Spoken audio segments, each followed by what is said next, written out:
दो महिला हत्यारों ने भीषण हमला किया। ऐसा लगता है कि वह आदमी इसके लिए तैयार है। उनमें घबराहट के कोई लक्षण नहीं दिखते और फिर दोनों पक्षों के बीच भीषण गोलीबारी शुरू हो जाती है।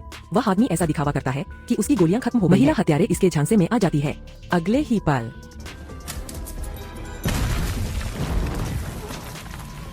वह व्यक्ति हत्यारे से बम का फ्यूज खींच लेता है और उसे वापस एडा के पास फेंक देता है। विस्फोट से दोनों बहनें नष्ट हो गईं। यह समस्या जोसेफ नामक एक ऐसे व्यक्ति द्वारा आसानी से सुलझा ली गई जो दो पेशेवर हत्यारों से आसानी से निपट सकता है। वह भी एक हत्यारा है, लेकिन उस पर हमला क्यों किया जा रहा है? यह पूरी तरह से जोसेफ के कार्यों के कारण है, क्योंकि हत्यारों के इस समूह को उसी ने काम पर रखा था। कुछ समय पहले जोसेफ चेकअप के लिए अस्पताल गए और पाया कि उसके मस्तिष्क में ट्यूमर है। डॉक्टर के निदान के अनुसार वह 2 सप्ताह में मर जाएगा। यह खबर सुनकर जोसेफ हैरान रह गया। वह नहीं जानता कि क्या करे और वह काफी देर तक सोचता रहता है। ऑनलाइन मिले लक्षणों के आधार पर जोसेफ ने तुलना की और पाया कि उनमें कोई भी लक्षण नहीं है। हालांकि अब डॉक्टर गलत निदान नहीं करेंगे। इस चिंता के कारण जोसेफ 2 योजनाएं तैयार करता है। वह अपनी विशाल संपत्ति अपनी प्रिय प्रेमिका को सौंप देता है, भले ही वे एक दूसरे को लंबे समय से नहीं जानते हों। लगभग 1 महीने पहले जोसेफ थिएटर में एक मिशन पर थे।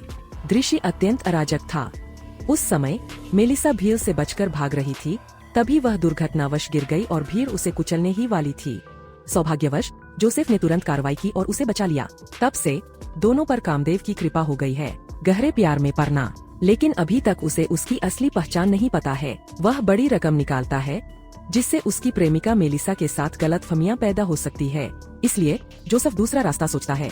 उन्होंने एक दुर्घटना बीमा पॉलिसी खरीदी, जिसमें मेलिसा को लाभार्थी बनाया गया। इस प्रकार जब समय आएगा, जब तक कि उसकी दुर्घटना न हो जाए, उसकी प्रेमिका को संपत्ति विरासत में मिल जाएगी। अब तारीख से पहले केवल एक ही समस्या बची है, एक संभावित आकस्मिक मृत्यु। इस कारण से वह नेता की तलाश करता है। जोसेफ उससे एक उलझन भरा अनुरोध करता है, लेकिन वे कई वर्षों से साझेदार है। नेता उसके खिलाफ कार्रवाई नहीं कर सकता, इसलिए उसने जोसेफ के अनुरोध को अस्वीकार कर दिया। इस स्थिति को देखते हुए जोसेफ आगे नहीं बढ़ता है और दूसरे हत्यारे संगठन की ओर मुड़ जाता है। महिला नेता को जोसेफ से द्वेष है, लेकिन अब जब वह उसके पास आया है तो वह उसे वापस नहीं भेजेगी। इस प्रकार जोसेफ ने हत्यारे संगठन में उसके सिर के लिए 2 मिलियन का इनाम रखा। हालांकि उन्होंने अनुरोध किया कि वे आज मध्य रात्रि के बाद कार्रवाई करें। आखिरकार दुर्घटना बीमा केवल आधी रात के बाद ही प्रभावी होता है। दोनों पक्ष एक समझौते पर पहुंचते हैं। महिला नेता अपने अधीनस्थों से संपर्क करती है। पहला संपर्क दूर दक्षिण कोरिया में स्थित एक हत्यारा समूह से है। इस समय नाइट क्लब में लक्ष्य अभी भी आनंद ले रहा है। इस बात से अनजान कि वह गिरा हुआ है, एक वेट्रेस संकेत देती है और उनके आसपास की हर चीज एक पल में बदल जाती है। पहले से शांत बैठे व्यक्ति पर अचानक उसके बगल में खड़ी एक महिला हमला कर देती है। एक अन्य वेट्रेस भी तुरंत हरकत में आ जाती है, जो मूल रूप से केवल एक सामान्य सर्विंग ट्रे ही थी। एक पल में एक घातक हथियार में बदल जाता है। वह महिला एक फसल काटने वाले की तरह चलती है और निर्दयतापूर्वक उन बेचारे लोगों की जान काटती है। पूरी लड़ाई में ज्यादा मेहनत की जरूरत नहीं पड़ती।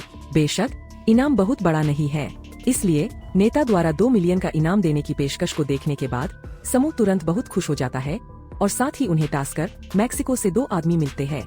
वे भाइयों की जोड़ी है। मोटरसाइकिल चलाने में कुशल होने के कारण वे अपने लक्ष्य को यातना देने में आनंद लेते हैं। जब दोनों को कोई लक्ष्य आनंददायक लगता है तो वे उस मिशन को भी स्वीकार कर लेते हैं। इस प्रकार दुनिया भर से 2 समूह जोसेफ के स्थान की ओर बढ़ते हैं। इस बीच जोसेफ अपनी संभावित स्थिति के लिए तैयारी कर रहा है। वह मेलिसा को अपने लिए दुखी नहीं देखना चाहता, इसलिए वह ब्रेकअप का प्रस्ताव रखता है।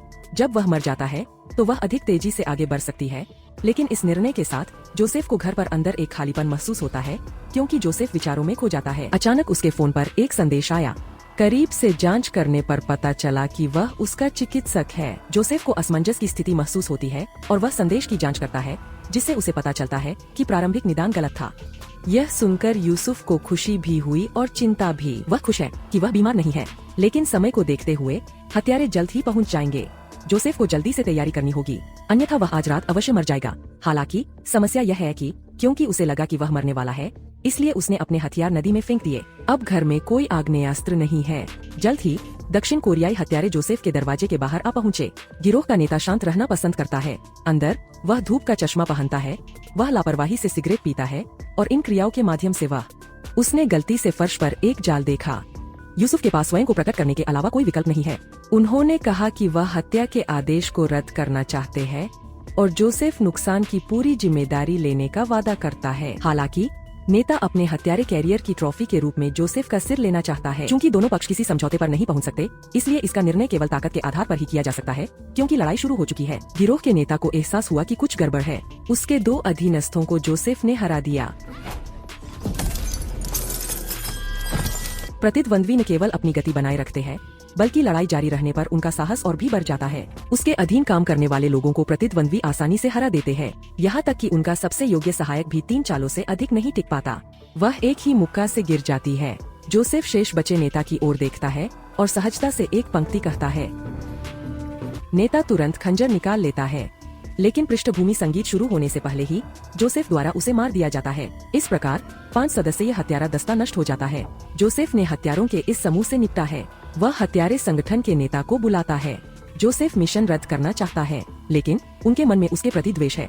अब यूसुफ उनके पास आ गया है। वे उसे आसानी से कैसे जाने दे सकते थे, इसलिए महिला नेता ने फोन काट दिया।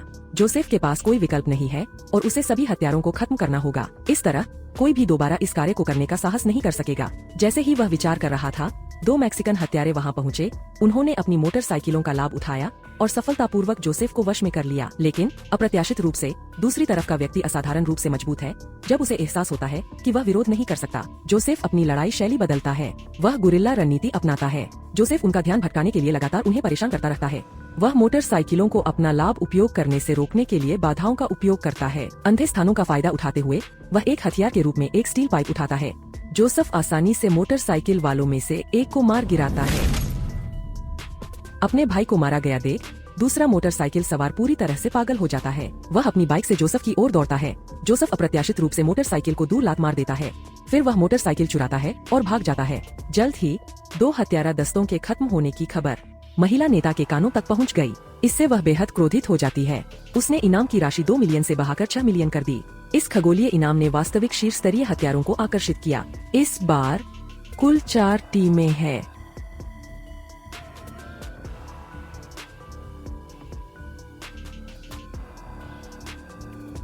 लेकिन इनमें से सबसे ज्यादा ध्यान खींचने वाला एक रहस्यमय आदमी है। वह अपने स्वयं के पृष्ठभूमि संगीत के साथ प्रवेश करता है। भारी बाधाओं का सामना करने पर भी वह बिना किसी खरोंच के दुश्मन को खत्म कर सकता है। उसके कदम स्पेनिश नृत्य चरणों जैसे दिखते हैं, सुंदरता और कलात्मकता से भरा हुआ। यह निश्चित रूप से एक दुर्जय दुश्मन है। जोसेफ चिंतित नहीं है। उसका लक्ष्य इस कुलीन समूह को खत्म करना और उनमें डर पैदा करना है। हालांकि अभी उसके मन में एक नरम जगह है। जोसेफ मेलिसा को पैसे ट्रांसफर करता है, उसे छिपने के लिए जगह खोजने में मदद करने के लिए। स्थिति अब खतरनाक है। मेलिसा कई सवाल नहीं पूछती है। वह जाने के लिए अपनी चीजें पैक करती है, लेकिन अप्रत्याशित रूप से मेलिसा घर के पास भी नहीं पहुंच पाती है। इससे पहले कि काला गिरोह उसके घर के पास पहुंच जाए, वह पहले से ही उनके द्वारा बंदी बना ली गई है। इस समय यूसुफ अभी भी नेता के घर पर है। चूँकि उसने अपने सभी हथियार फेंक दिए हैं, अब उसके पास दोस्तों से मदद लेने के अलावा कोई विकल्प नहीं है। लेकिन दुर्भाग्यवश उनका मित्र सेवानिवृत्त होने की योजना बना रहा है और उनके पास जो हथियार है वे पुराने हो चुके हैं। हालांकि स्थिति अत्यावश्यक है। जोसेफ के पास चुनने का कोई मौका नहीं है। वह केवल सब कुछ ले सकता है। आखिरकार कुछ न होने से कुछ होना बेहतर है, लेकिन उनकी बड़ी संख्या को देखते हुए इसलिए इस बार वह सीधे तौर पर नहीं लड़ सकता। उसे अपनी बुद्धि का प्रयोग करना होगा। इसलिए यूसुफ जाल बिछाने के लिए एक जगह खोजने की तैयारी करता है और दुश्मनों के जाल में फंसने का इंतजार करता है। यदि शत्रु एक ही समय पर आ जाएं, तो वे अपने हितों को लेकर लड़ भी सकते हैं। उस समय उसका पलड़ा भारी होगा, लेकिन यह तो एक सुंदर इच्छा है। जल्द ही हत्यारों का पहला दल जोसेफ के घात स्थान पर पहुंच गया। हत्यारे बौद्धिक रूप से विकलांग भाई है, जिनके पास अपनी शारीरिक शक्ति के अलावा अन्य क्षेत्रों में कोई लाभ नहीं है। इस प्रकार जोसेफ उन्हें गंभीरता से नहीं लेता है और एक आश्चर्यजनक हमले के लिए सीधे फ्लैशबैंग का उपयोग करता है। हालांकि प्रतिद्वंद्वी फुर्तीले हैं और फ्लैशबैंग का कोई प्रभाव नहीं पड़ता। जोसेफ घात लगाकर हमला करने के लिए आगे बढ़ता है, लेकिन खुद को मुश्किल में पाता है। दोनों भाई वर्षों से एक साथ काम करते आए हैं। वे एकजुट होकर हमला करते हैं, जिससे जोसेफ के लिए बचाव करना कठिन हो गया। सौभाग्यवश विरोधी बहुत चतुर नहीं है तथा उनके पास हथियार भी नहीं है। जोसेफ बख्तरबंद दस्ताने पहन लेता है और स्थिति तुरंत बदल जाती है। उसे अकेले 2 विरोधियों का सामना करना पड़ता है। आश्चर्यजनक रूप से वह अपनी बात पर अड़ा हुआ है। हालांकि वे अभी भी 2 लोग हैं और वे संयुक्त हमले का उपयोग करते हैं। जोसेफ को दीवार पर पटक दिया जाता है, लेकिन वास्तव में इसी कार्य के कारण जोसेफ को अवसर मिलता है। वह पहले से बिछाए गए जाल का उपयोग करता है। जोसेफ दीवार से एक हिरन का सींग तोड़ता है। सींग खंजर जैसा है। दूसरा व्यक्ति अपने भाई को खो देने के कारण उन्माद में डूब जाता है। वह लापरवाही से जोसेफ पर हमला करता है, लेकिन अपने साथी के बिना वह जोसेफ का मुकाबला नहीं कर सकता। जोसेफ उस आदमी की जीवन लीला उसी सिंह से समाप्त कर देता है। इस समय अचानक परिवर्तन घटित हुआ। दोनों पार्टी लड़कियां भी आ गईं। वे सबमशीन गन उठाते हैं और गोलीबारी शुरू कर देते हैं। जोसेफ उस आदमी को भाल के रूप में इस्तेमाल करता है और तुरंत छिप जाता है, लेकिन विरोधी हार मानने को तैयार नहीं होते। वे ग्रेनेड भी फेंकते हैं। जोसेफ पीछे हटते हुए लड़ता है, लेकिन वे उसे हराने पर अड़े रहते हैं। उन्होंने एक और ग्रेनेड फेंका। इस बार विस्फोट में जोसेफ घायल हो गया। पार्टी की लड़की अपना मिशन पूरा करने के लिए हमला जारी रखना चाहती है, लेकिन अप्रत्याशित रूप से यह जोसेफ की योजना का हिस्सा है। यह जगह पहले से ही जाल से भरी हुई है। कुछ ही कदम चलने के बाद दोनों गलती से जाल में फंस जाते हैं और उनमें से एक की तुरंत मौत हो जाती है। दूसरी लड़की आगे बढ़ने की कोशिश करती है। उसे जोसेफ क्वार्च का उपयोग करके दूर धकेल देता है।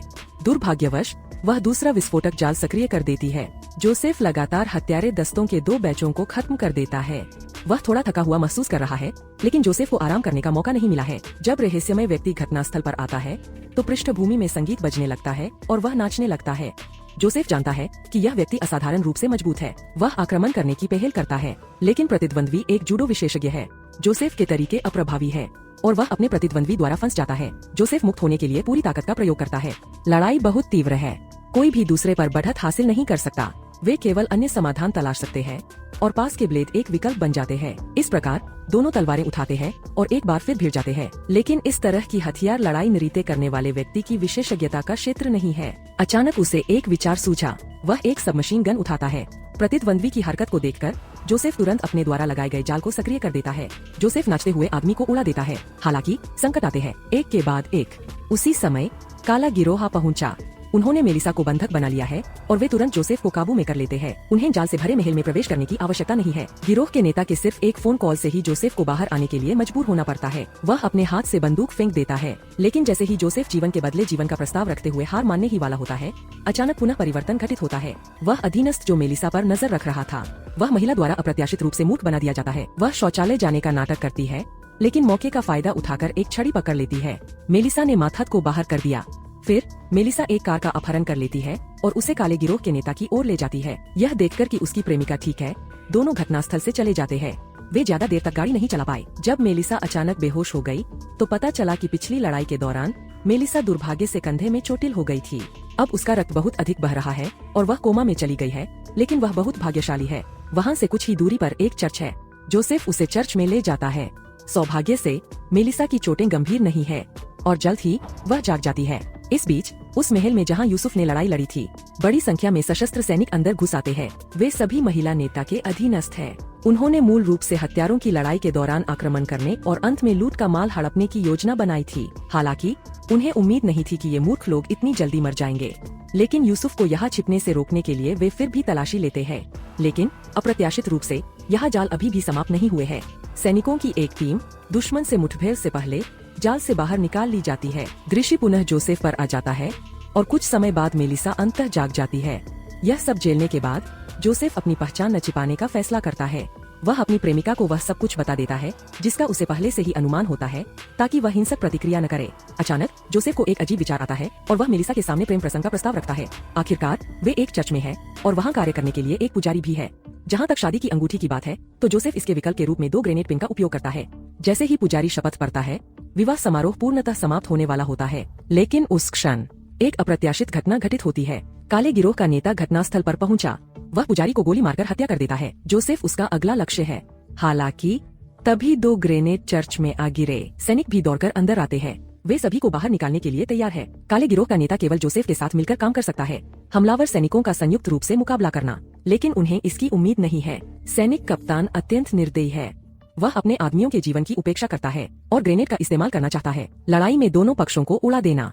अंततः सैनिकों में केवल कैप्टन ही जीवित बचा है। जोसेफ की स्थिति भी विकट है। उसकी गोलियां खत्म हो गई है। काले गिरोह का नेता एक शेल्फ से नीचे दबा हुआ है और कप्तान उन्हें बाहर निकालने वाला है, लेकिन अप्रत्याशित रूप से उसे अचानक सिर में गोली लग जाती है। यह मेलिसा निकलती है। हत्यारे पूरी तरह से खत्म हो जाते हैं।